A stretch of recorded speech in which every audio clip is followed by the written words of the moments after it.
I visited the California state capitol, and boy was it an adventure to get from Reno, Nevada to Sacramento, California. More on that in a bit. In this video, I'm going to give my trip commentary, and I wanted to be able to show you lots of the inside of the capitol, but I guess I was too overwhelmed to do a full walkthrough. So as a heads up, this video is going to be more about getting to Sacramento than being in the California state capitol building. Not all of my videos are like this, I promise. This capitol was so massive and loud, I guess I was too distracted to do much recording. That, and I suppose I was so exhausted from the trip there that I forgot my standard recording protocol. Sorry in advance, I'm definitely disappointed. Now that I realize I have such little footage, I'm thinking I want to return just so I can shoot better video. But I do have a cool shot of under the rotunda. And if you really want to see inside the building, I'll leave a link to the California State Capitol's virtual tour page in the description of this video. Getting to Sacramento. Like I said, this was my most adventurous and dynamic visit to go see a capitol yet. It all started in Reno, Nevada. When I planned my trip, I realized Sacramento, California, the location of the California State Capitol, was only 131 miles from Reno, Nevada. So it made sense that I should lump Sacramento into my Nevada trip. I contemplated different ways to get to Sacramento from Nevada, like renting a car, hopping on a quick flight, or even taking the Amtrak train. But ultimately, I decided the most economical way was to hop on the Greyhound bus. The ticket was like 20 bucks for 2 seats, which prevents others from sitting next to you. And yep, Greyhound actually has this as an option. I figured it would take me 2 hours to drive myself and only 3 hours on the Greyhound bus, so what was another hour going to take by using the Greyhound, right? Boy, was I ever wrong. My journey started off with no problems. I ordered a ride share and made it to the Reno, Nevada Amtrak station around 2 p.m. The Amtrak station is the official pickup station for Greyhound in that area. The bus was set to arrive and then depart at 2:45 p.m. When I sat down inside the station, I automatically assumed everyone else in the station's waiting area was also waiting on the bus. The bus wasn't there when I arrived and other people were in the station, so it made sense to me that I only had to look up every few minutes to make sure the bus didn't arrive. I figured I'd hear some sort of announcement when the bus arrived, or at least would notice everyone leaving when the bus pulled up. Because of this, I was pretty much looking down at my Spanish studies the entire time while facing away from the street. Around 2:40 p.m., I swear I looked up to check if the bus had arrived. I didn't see it, so I looked back down and continued to study. People were still in the waiting area, so I figured I was good. Then, next thing I know, I asked myself around 2:50 p.m., why hasn't the bus arrived? I looked up and across the street, and the bus was already there and ready to go. I don't know what happened. I hurried to the bus, and the driver had to reopen the luggage bay to load my bags. I hopped on the bus, plopped down at my assigned seat, and was relieved that I didn't get left. 3 hours and I'd be in Sacramento. Or so I thought. The bus got off to a great start. I was doing some reading and enjoying the views. All of a sudden, the snow picked up and visibility started fading. Despite the weather, the bus powered through and made it to our first rest area in Tucker, California. Because of the impending snowstorm though, the bus driver and his assistant decided they should put snow chains on the bus's tires. So that was our first delay. It took about 45 minutes to get the snow chains on all the tires.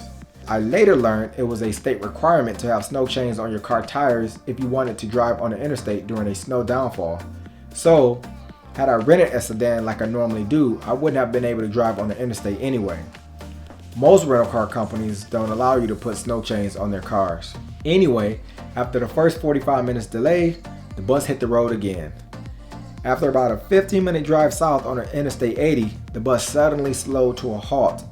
We were basically at a standstill in bumper-to-bumper traffic for the next 45 minutes until the bus driver learned that the interstate ahead had been completely shut down because of a truck accident.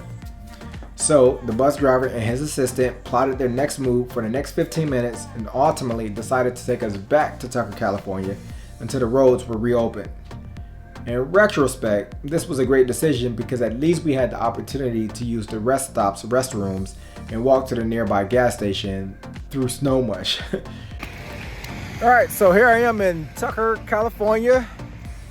I was on my way to Sacramento, California on the Greyhound bus, and now I'm stepping through mush because what happened was on our way to Sacramento, there was an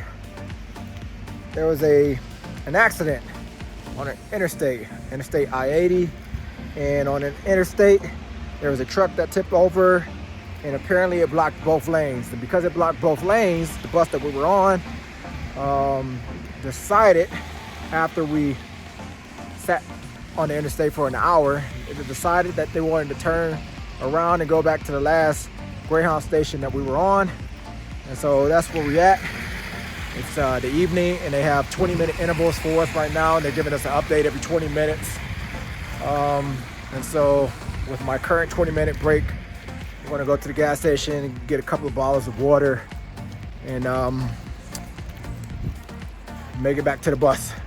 We were given 20-minute intervals for breaks. At the end of each 20-minute break, we had to return to the bus for an update on the road closure. We ended up waiting through 2 breaks before finally getting the news that we could depart Tucker, California. But it still wasn't smooth sailing from there.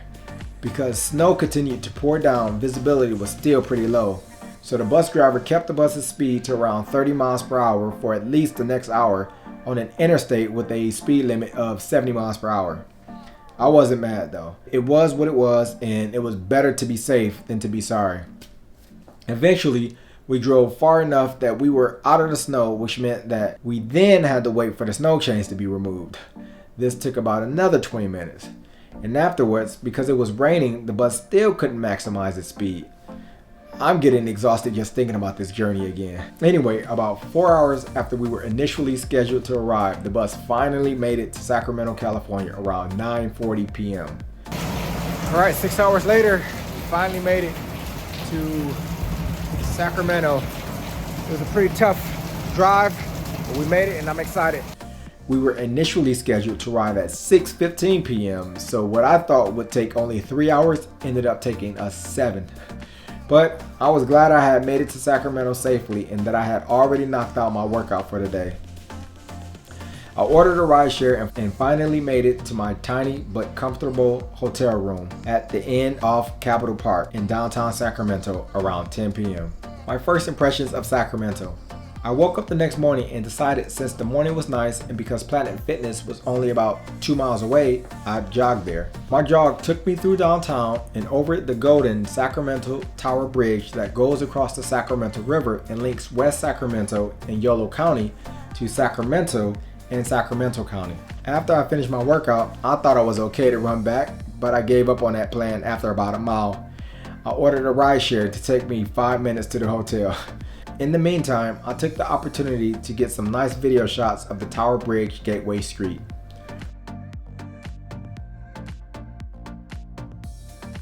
Later in the morning, I walked a few blocks from my hotel towards the California State Capitol. I walked the Capitol grounds for at least 15 minutes trying to find the entrance. Even though the grounds were wet, they still were pretty nice, clean, and landscaped really well. The city of Sacramento is a very modern looking city with a population of over 500,000, according to the 2021 US Census Bureau. Apparently, Sacramento is known for its evolving contemporary culture and has been dubbed the 4th most hipster city in the United States in a 2016 poll. And in 2002, the Harvard University Civil Rights Project conducted for Time magazine ranked Sacramento as America's most diverse city. Maybe if I had a few $100 million, I'd attempt to live there for a year. The East Annex on the California State Capitol was under construction at the time of my visit, so it was a bit confusing to find an entrance from the surrounding Capitol Park. A few walking areas that led to the Capitol were blocked off and detours were set up. Ultimately, I just walked along one of the surrounding main streets and made my way to the front of the building. The view in the front was amazing, and the massive size of the Capitol became glaringly obvious. The town bridge street I had walked earlier merges directly into Capitol Mall Drive, which gives the Capitol an expansive look from a great distance.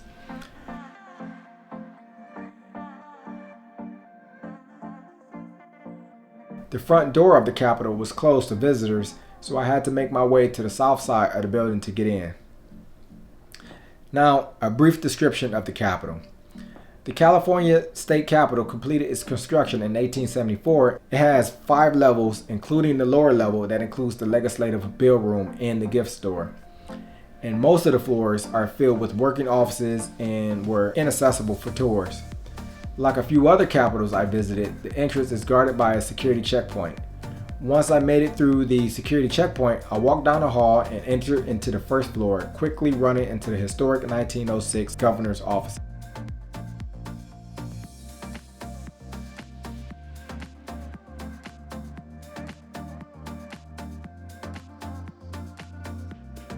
The 1906 governor's offices is a 3-room suite that is set up to reflect the old use of the rooms.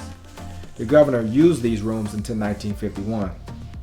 I then walked past the California exhibit room and the historic Secretary of State's office, which was used until 1902.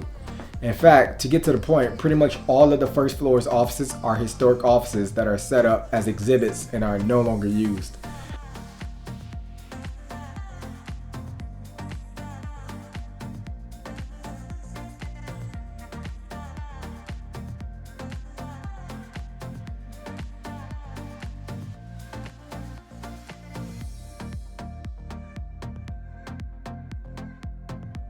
Like I said in the beginning of this video though, I failed to capture much footage of the Capitol. I'm so disappointed. I didn't even capture video of the most essential rooms, the Senate and the Assembly chambers. Both of those were on the 3rd floor. It's crazy how one bad travel day can throw off your game. Oh well. There's always next time, I guess. I promise the next video will be better. After my tour, I wrapped up and headed to the airport. Instead of flying home to Atlanta, I flew to a friend in San Diego. I didn't even take pictures while I was in San Diego. Anyway, after a weekend in San Diego, I finally flew home. This was a long trip that I'm glad I recovered from. I'm definitely returning to the California State Capitol, if only to get great video. So, I hope you enjoyed my commentary, even though you didn't get to see much of the Capitol. But remember that I added a link to the California's virtual tour page in the description. If you're interested in seeing my next tour or any of my future tours, be sure to subscribe to my channel so you'll see those videos pop up in your feed once they're released. Until then, always remember, go out and go travel. You have everywhere to go see. I briefly thought about getting a rental car. But then I realized that whether I have a rental car or I'm on the bus, I'm still not getting through the interstate I-80. I was also thinking maybe in the morning I could get a hotel, and then in the morning I can use the rental car to get to Sacramento. But I'm gonna go ahead and just trek it just like everyone else.